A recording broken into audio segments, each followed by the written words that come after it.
हम श्रेणी क्रम और पार्श्व क्रम में जुड़े प्रतिरोधकों के बारे में पहले से ही जानते हैं और हम यह भी जानते हैं कि श्रेणी क्रम और पार्श्व क्रम में जुड़े प्रतिरोधकों के लिए तुल्य प्रतिरोध कैसे ज्ञात किया जाता है। तो अगर मैं इसे एक बार वापस से दोहराना चाहूं, तो अगर प्रतिरोधक श्रेणी क्रम यानी कि सीरीज में जुड़े हुए हैं तो उनका तुल्य प्रतिरोध ज्ञात करने के लिए हम उनके प्रतिरोधों का योग कर देते हैं। यानी मान लीजिए कि उनके प्रतिरोध R1 व R2 हैं, तो इनका जो R सीरीज है यानी तुल्य प्रतिरोध है वह R1 प्लस R2 के बराबर आ जाएगा। और इसी प्रकार मान लीजिए कि दो प्रतिरोधक पार्श्व क्रम यानी कि पैरेलल में जुड़े हुए हैं, तो उनका तुल्य प्रतिरोध क्या होगा। देखिए, पार्श्व क्रम का मतलब है कि उन दोनों के नोड एक समान हैं।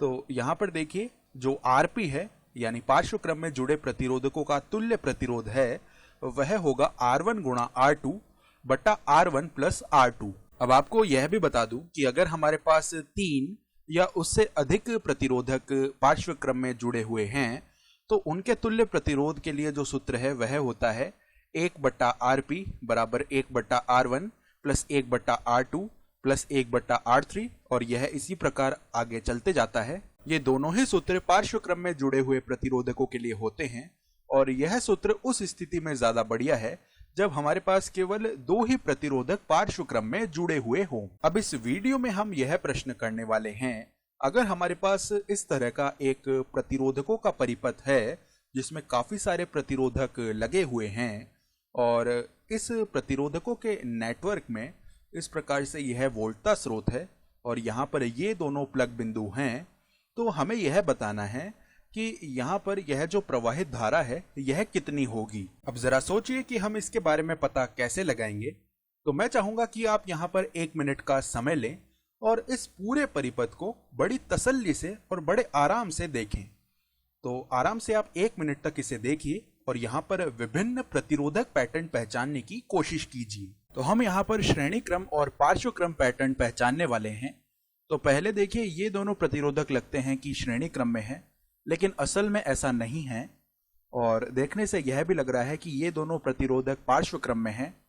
उसके बाद ये दोनों प्रतिरोधक भी श्रेणी क्रम में लग रहे हैं, लेकिन ये हेड टू टेल नहीं जुड़े हुए हैं, यानी शीर्ष से पूंछ तक नहीं जुड़े हैं, इसकी वजह से ये श्रेणी क्रम में नहीं है। इसके बाद देखिए, यहाँ पर ये दोनों प्रतिरोधक अवश्य रूप से श्रेणी क्रम में हैं, तो इनका हम यहाँ पर उपयोग कर सकते हैं। तो अब आप समझ पा रहे होंगे कि इन्हें सरल करने की कई सारी संभावनाएं हो सकती हैं। तो अब यह सवाल उठता है कि हम शुरुआत कहां से करेंगे। अब ध्यान दीजिए, इस सवाल को हल करना हम उस जगह से शुरू करेंगे जहां से जो चीज हमें ज्ञात करनी है वह सबसे ज्यादा दूरी पर स्थित हो। जैसे कि हमें यहाँ पर यह धारा ज्ञात करनी है, तो हम इस सवाल को एकदम परिपथ के इस सिरे से हल करना शुरू करेंगे और यहाँ पर पीछे से शुरुआत करके हम यहाँ तक पहुंच जाएंगे। इस चीज को आप ठीक वैसे ही मान सकते हैं कि जिस दिशा में हम वाक्यों को पढ़ते हैं हम उसकी ठीक विपरीत दिशा में यहाँ पर काम कर रहे हैं। लेकिन कई बार प्रतिरोधकों को सरल करने के लिए हम ऐसी चीजें करते हैं। अब हम यहाँ से इस परिपथ को सरल करना शुरू करेंगे और इसको धीरे धीरे हम पूरा सरल कर लेंगे। यहाँ तक आते आते जितना भी मुश्किल काम था वह तो हमने कर लिया है।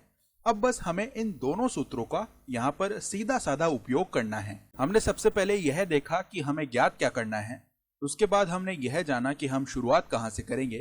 तो यही प्रक्रिया इस प्रकार के परिपथों को सरल करने की सबसे आसान प्रक्रिया होती है। तो अब चलिए हम यहाँ पर शुरुआत करते हैं। आइए अब इस नेटवर्क को हम सरल करते हैं। तो सबसे पहले मैं यहाँ पर ये दोनों प्रतिरोधक श्रेणी क्रम में देख सकता हूँ। तो देखिए, 2 ओम प्लस 8 ओम करने से हमें 10 ओम मिलेगा। तो अब मैं इन दोनों प्रतिरोधकों को यहाँ पर हटा सकता हूँ और इनके स्थान पर एक 10 ओम का प्रतिरोधक लगा सकता हूँ।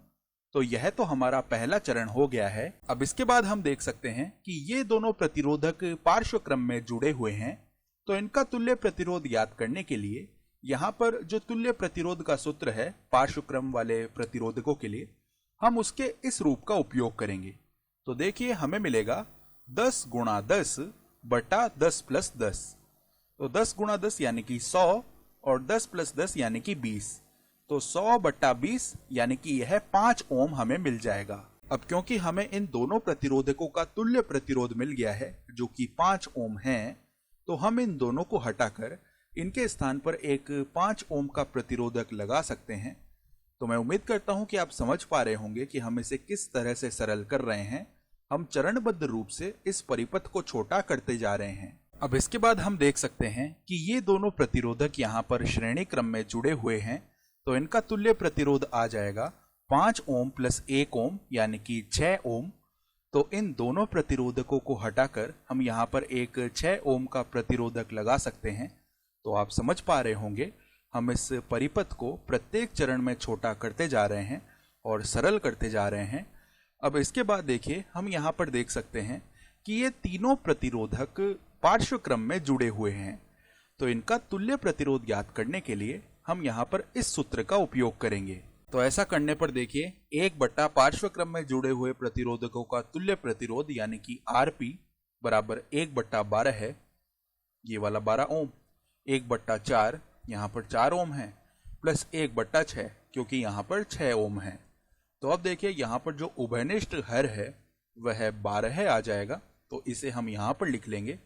फिर ऊपर देखिए 1 + 3 + 2 यह आ जाएगा। 1 + 3 यानी 4, 4 + 2 यानी 6, तो यह 6/12 बनेगा जो कि 1/2 होता है। अब अगर 1/Rp बराबर 1/2 है तो इसका मतलब Rp बराबर हमें 2 ओम मिल जाएगा। तो अब हम इन तीनों प्रतिरोधकों को हटाकर इनके स्थान पर एक 2 ओम वाला प्रतिरोधक लगा सकते हैं। तो हमने ऐसा कर लिया है। अब इसके बाद हमारा अंतिम चरण होगा। देखिए अब ये 2 प्रतिरोधक श्रेणी क्रम में जुड़े हुए हैं जो कि 1 ओम और 2 ओम हैं। तो इनका तुल्य प्रतिरोध देखिए क्या आएगा, यह आ जाएगा 1 ओम प्लस 2 ओम जो कि 3 ओम के बराबर होता है।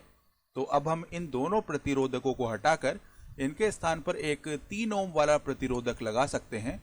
तो हमने यहाँ पर ऐसा कर लिया है। तो हमारा काम बन गया है। अब इस वोल्टा स्रोत के नजरिए से अगर हम देखें तो इस परिपथ में इतनी धारा प्रवाहित हो रही है कि यहाँ पर यह 3 ओम का प्रतिरोधक जुड़ा हुआ हो, और अगर हम बचे हुए नेटवर्क के नजरिए से देखें तो यहाँ पर इस वोल्टा स्रोत से यह 3 ओम का प्रतिरोधक इस तरह से जुड़ा हुआ है। तो हमने एक बहुत ही जटिल परिपथ को एकदम सरल कर लिया है, और इसे सरल करने के चरण भी हमने इस वीडियो में देखे।